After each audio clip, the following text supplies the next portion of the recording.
پاکستان کو بچایا کیسے جائے؟ بچانے کے لیے آپ کو کام کرنا پڑے گا۔ کیا کرنا پڑے گا؟ اگر کھا کر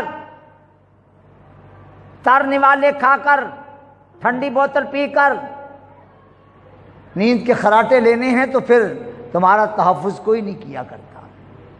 اجتماعی تحفظ نجی تحفظ کا ضامن ہوتا ہے، لیکن نجی تحفظ اجتماعی تحفظ کا ضامن نہیں ہوتا۔ اب آپ فیصلہ کیجیے آپ کہ آپ نے کام اپنی نجی حیثیتوں کے لیے کرنا ہے یا اپنی قوم مسلم کے لیے کرنا ہے؟ بتائیے۔ آپ کا کام اپنی ذات کو سپورٹ کرنے، ذات کو چمکانے، ذات کو بنانے، فیکٹریاں لگانے کو منع نہیں کرتا، مکان بنانے کو منع نہیں کرتا، گاڑیاں لینے کو منع نہیں کرتا، پیسے جمع کرنے کو منع نہیں کرتا، مگر جب آپ کے دین کا وقت آئے تو آپ کی فیکٹری، آپ کا بینک بیلنس، آپ کی گاڑیاں، آپ کے بنگلے، آپ کا سب کچھ جو ہے وہ مانے نہ ہو، اللہ کی راہ میں قربان کرنے کے لیے تیار رہنا ہوگا۔